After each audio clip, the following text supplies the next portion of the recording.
नमस्कार, आपका बहुत बहुत स्वागत है। नया वर्ष 2022 मकर राशि वाले के लिए क्या लेके आया है, आज के वीडियो में आपको यही बताऊंगा। साल के शुरुआत में शनि देव मकर राशि में ही रहेंगे, जो कि 29 अप्रैल तक यहीं रहेंगे। उस समय आपकी राशि में ये शश नामक महापुरुष राजयोग, पंच महापुरुष राजयोग आपकी राशि में बनाएंगे। साथ ही शनि की 7.5 भी इस समय पीक पे होगी, यानी कि एक तरफ तो आपको राजयोग के फल भी मिलेंगे और शनि के 7.5 के कष्ट भी आपको झेलने पड़ेंगे। इस समय आपको मानसिक तनाव ये आपको अवश्य देगा। मानसिक तनाव आपका बढ़ सकता है और इनकी दृष्टि 7वीं सीधे सीधे आपके पार्टनर भाव पे, तो आपके वैवाहिक जीवन में भी थोड़ी ये दिक्कत पैदा कर सकता है। पार्टनर को कोई परेशानी हो सकती है, चाहे वो बिजनेस पार्टनर हो तो चाहे वैवाहिक पार्टनर हो, उससे थोड़ा अलगाव भी हो सकता है दूरियां बन जाए, आप थोड़ा दूर रहने लगे। तो इस टाइप की ये आपको शुरुआत में 29 अप्रैल तक दे सकता है। इनकी तीसरी दृष्टि सीधे सीधे जो है आपके छोटे भाई बहनों से संबंध बिगाड़ सकती है। छोटे भाई बहनों से आपका जो है अलगाव हो सकता है। इनकी जो है 10वीं दृष्टि कार्य क्षेत्र में पड़ेगी और ये तुला राशि है, तो ये इनकी उच्च की राशि है। तो कार्य क्षेत्र के लिए इस दौरान आपको बहुत बढ़िया लाभ मिलने वाला है, क्योंकि राजयोग में रहेंगे, अपनी उच्च की राशि में दृष्टि डालेंगे, तो कार्यों के लिए ये समय बहुत ही उत्तम रहने वाला है। 29 अप्रैल से फिर 12 जुलाई के बीच ये ट्रांसफ़र होके आपके जो हैं तृतीय भाव में चले जाएंगे, जो मूल त्रिकोण राशि है इनकी। तो स्वराशि में रहेंगे, मूल त्रिकोण राशि में ये सबसे मकर राशि से ज़्यादा अच्छे फल देते हैं। तो यहाँ पे आपका धन में वृद्धि कराएंगे, अवश्य धन में वृद्धि कराएंगे। कुटुंब में भी वृद्धि हो सकता है कोई किसी की बहू आ सकती है, किसी के यहाँ बच्चा पैदा हो सकता है। तो इस दौरान ये कुटुंब में वृद्धि कर सकते हैं, लेकिन वाणी पे थोड़ा कंट्रोल रखिएगा, क्योंकि शनि देव द्वितीय भाव में वाणी बहुत खराब कर देता है। आदमी अनाप शनाप उल्टा सीधा बोल सकता है। इनकी तीसरी दृष्टि घर के सुख पे पड़ेगी, तो प्रॉपर्टी वाहन का सुख तो ठीक ठाक रहेगा, लेकिन कभी कभी प्रॉपर्टी या वाहन में दिक्कतें पैदा कर सकता है। घर के सुख में थोड़ी कमी ला सकता है। 7वीं दृष्टि इनके अष्टम भाव में पड़ेगी, तो अष्टम भाव से संबंधित कार्यों में ये दिक्कतें कहेगा। धर्म कर्म के उसमें आपका मन नहीं लगेगा, आप जो है परेशान रहेंगे। थोड़े से अष्टम भाव से संबंधित फल आपको इस दौरान ये देगा। और 10वीं दृष्टि इसके लाभ भाव में पड़ेगी, तो लाभ ये आपको ठीक ठाक ही देगा, ना बुरा देगा ना अच्छे देगा। कुल मिलाकर शनि की स्थिति जो है 29 अप्रैल से और 12 जुलाई तक आपके लिए धन के लिए बहुत अच्छी रहने वाली है। उसके बाद 12 जुलाई से दिसंबर तक ये दोबारा रेट्रोगेट होकर आपकी राशि में दोबारा मकर राशि में आ जाएंगे। तो फिर से राजयोग बनाएंगे शशि नामक, और उनकी 10वीं दृष्टि कार्य क्षेत्र में पड़ेगी, तो कार्य क्षेत्र में फिर लाभ कराएंगे, लेकिन वही फिर वैवाहिक जीवन, वैवाहिक पार्टनर में थोड़ी सी परेशानी पैदा कर सकते हैं। तो इस शनि का पूरा गोचर सारवत आपके जो है द्वितीय भाव और आपकी राशि में होता रहेगा, तो उसके अनुसार आपको परिणाम मिलते रहेंगे। अब गुरु की बात कर लेते हैं। गुरु आपके जो हैं इस समय तीसरे भाव में संचरण कर रहे हैं। तीसरे भाव से वो सीधे 5वीं दृष्टि आपके विवाह स्थान पे, और जो है 7वीं दृष्टि आपके भाग्य स्थान पे, और 9वीं दृष्टि आपके लाभ स्थान। तो अगर आपका विवाह नहीं हुआ है तो विवाह हो सकता है, पार्टनर से अच्छी आपके संबंध बनेंगे। ये जो है यहाँ पे जो है आपके 12 अप्रैल तक रहने वाले हैं। तो ये 12 अप्रैल तक का मैं आपको समय बता रहा हूँ, विवाह आप कर सकते हैं 12 अप्रैल तक। भाग्य आपका साथ देगा और आपको लाभ भी अवश्य ये कराएंगे। इनकी जो है 5वीं दृष्टि विवाह स्थान पे पड़ने से विवाह, अगर आप 12 अप्रैल तक अगर आपका कार्य बातें चल रही तो कोशिश करें कि 12 अप्रैल तक कर लें, क्योंकि 12 अप्रैल के बाद ये फिर सुख भाव में चले जाएंगे।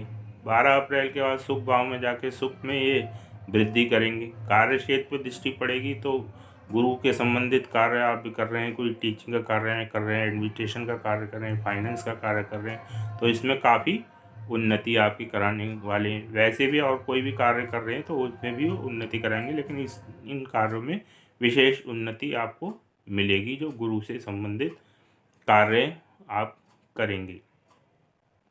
इनकी 5वीं दृष्टि अष्टम भाव पे पड़ेगी, धर्म कर्म के कार्यों में आप रुचि लेंगे।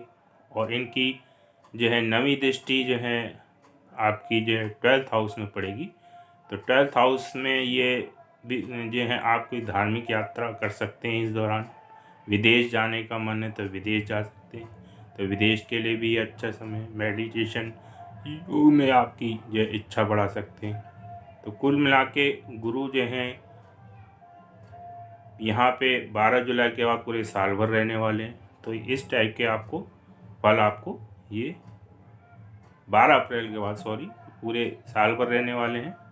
तो ये आपको पूरे साल जो है घर के सुख में और विदेश सुख में और धर्म कर्म के कार्यों में आपको अवश्य फायदा कराएंगे। अब राहु की बात कर लेते हैं। राहु आपके इस समय पंचम भाव में चल रहे हैं, तो आपकी बुद्धि इस समय तेज कार्य करेगी और आप विद्या वगैरह में भी अच्छा अध्ययन करेंगे। लेकिन ये भ्रम भी पैदा कर देता है। आप जो हैं कई बार सब्जेक्ट चूज़ करने में कोई परेशानी आपकी आ सकती है, क्या करूं, ये वाला सब्जेक्ट चुनूं या ये वाला सब्जेक्ट चुनूं। प्रेम के मामले में भी ये प्रेम तो आपका विस्तार कर देंगे। आप किसी से प्रेम करना चाह रहे हैं और तो आपकी बात बन जाएगी, आप प्रेम कर सकते हैं, लेकिन ये धोखा भी अचानक से आपको दे सकते हैं। तो इस दौरान आप ध्यान रखें कि आप प्रेम करते हैं तो आपको धोखा भी इसलिए दिला सकते हैं। इनकी 7वीं दृष्टि लाभ भाव में पड़ेगी, तो लाभ भाव में ये आपको अवश्य कुछ ना कुछ लाभ अपना देंगे।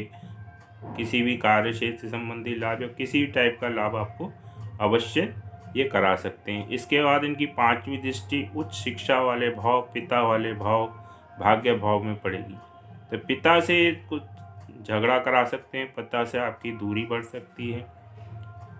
और जो है भाग्य भी आपका कभी तो बहुत अच्छा हो जाएगा, कभी आपका एकदम से डाउनफॉल भी ला सकते हैं, क्योंकि जो राहु हैं वो जो है छलावा हैं, कभी उच्च के फल देते हैं, कभी एकदम से नीच के फल देने लगते हैं।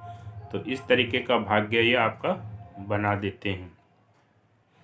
और इनकी आपकी लगन पे भी दृष्टि पड़ेगी, तो आपका दिमाग जो है शातिर हो जाएगा, तेज तो ज़रूर होगा। बुद्धि वाले स्थान में लगन वाले भाव में पड़ेगा, तो आप कई साजिशें भी कर सकते हैं। कुछ लोग जिनका दिमाग क्रिमिनल माइंड होगा तो इस दौरान साजिशों में उनको इजीली साजिश कर सकते हैं। और आप सात्विक हैं तो सात्विकता को भी बढ़ा सकते हैं। तो जिस टाइप का आपका स्वभाव है उसमें वो वृद्धि कर देंगे, विस्तार कर देंगे। अगर आप राजनीतिज्ञ हैं, आप साजिशें कर सकते हैं, तो इस टाइप के आपका दिमाग को ये तेज कर देंगे। जिस टाइप का आपका स्वभाव है उस टाइप के स्वभाव में ये विस्तार कर सकते हैं। उसके बाद 12 अप्रैल के बाद ये भी शिफ्ट होके आपके चतुर्थ भाव में आ जाएंगे।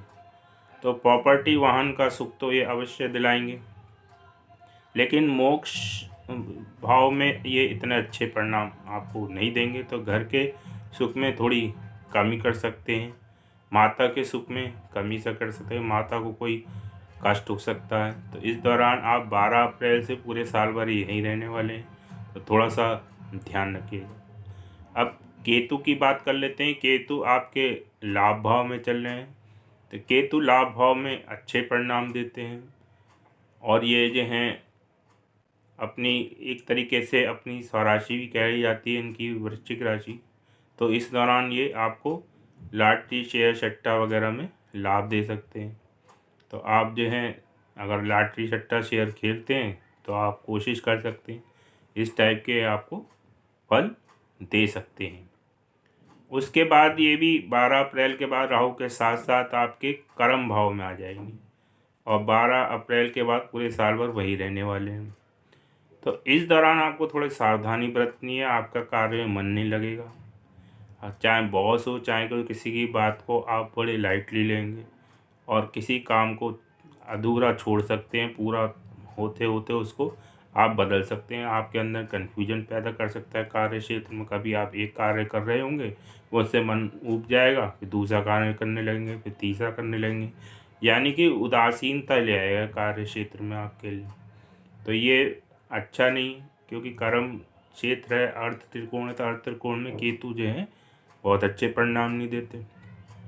तो पूरे साल भर आपकी जो है जो कंडीशन है वो मैंने आपको बताई। तो इस वीडियो में इतना ही। धन्यवाद।